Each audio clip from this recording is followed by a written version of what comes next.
দেখেন এভাবে ঘর ছাড়া লাগবে। এভাবে যখন এখান থেকে 18 জন ঘর ছেড়বেন তখন তো শিকাই দেওয়া আছে। তো মাঝখানে দেখেন এখান থেকে যখন ঘরটা ছাড়বেন তখন এইভাবে ফাঁকা করে একটা ঘর ফাঁকাই থাকবে। এই যে দেখেন, এই যে তখন এই ঘর প্রত্যেকটা ঘর ফাঁকা থাকবে।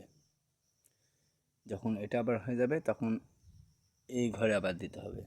যখন এই ঘর হয়ে যাবে তখন এই ঘরে দিতে হবে, মানে একটা একটা করে হেঁটছে, কিন্তু সামনে থেকে না, পিছন থেকে ঘর পূরণ হতে থাকবে। সব করে দেখেন পিছন থেকে আছে, এখান থেকে এই যে এই ঘরটা নিয়েছি, এখানে মাইছি, এখান থেকে যদি আমি মনে করতাম এখানে দেবো তাহলে কিন্তু হতো না, তাহলে এই পাশ থেকে দিয়েছি। এই করে প্রায় অনেক কয়েক ঘর করতে হবে। যখন দেখবেন যে 1 2 3 4 5 6 7 8 9 10, 10টা হয়েছে, এবারও হয়েছে 10টা। এখন ফিতা টানবো। তাহলে ফিতা কীভাবে টানতে হবে?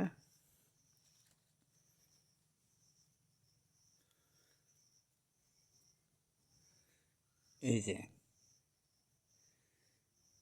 এখানে চেন টানা নাই, 2টা লং আছে, চেন টানা নাই, তাহলে 1টা 2টা চেন টানার পরে এইভাবে নেব ক্রুশটা নিয়ে এই 4টার ফাঁকে দেব, 2টা 4টা। এই দেখেন, ও সরি, এই তো ফিতা টানা। তাহলে এই প্রথমে দেব ফিতা টানা, এই 2টা, তারপরে আবার, ঠিক আছে, তারপর এই ফাঁকে তখন একটা লংয়ের পর একটাকে লং টানবো, তখন চেন টানবো না, এখন চেন না, এখানে লং। আবার এই ফাঁকে, তারপর আবার এই ফাঁকে,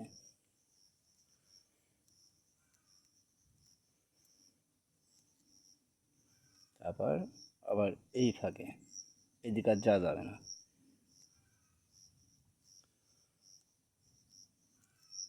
ঠিক আছে, এখন যদি আমি এইভাবে যদি এদিকেও করতে চাই তাহলে কী করবো, এখানে একটা চেন টানবো, ঘুরতে তো হবে চেন, তাহলে প্রত্যেকটা ঘরে একটা করে লং, তাহলে 1 2 3 4 5, 5টা লং আছে। আর এটা না, এখান থেকে 5টা লং আছে, তাহলে আমি এবার আবার ঘুরলাম, এখানে একটা চেন টানা আছে। এখন এই ফাঁকে ফাঁকে, এই ফাঁকে একটা, এখানে লং টানবো, চেন টানবো না, লং।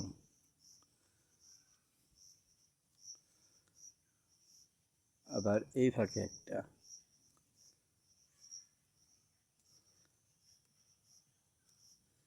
করে ফাঁক পাতে একটা করে লং, চেন আর টানবো না এখন। তারপর এই ফাঁকে একটা,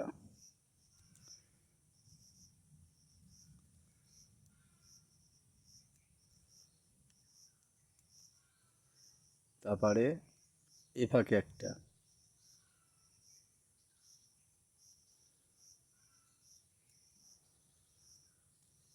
ঠিক আছে। এবার চেন টানবো একটা, এইভাবে আস্তে আস্তে উপরে উঠতে থাকবো। এখন এখান থেকে এদিকে আর যাওয়া যাবে না, একটা এই ফাঁকে একটা লং, এই ফাঁকে একটা লং, এই ফাঁকে একটা লং, এই ফাঁকে একটা লং, এই ফাঁকে একটা লং, তার মানে এখন থেকে উঠবে 1 2 3 4 5টা করে লং। দেখেন কীভাবে করছে, 5টা করে, 1 2 3 4, এই ফাঁকে একটা আছে, 5টা।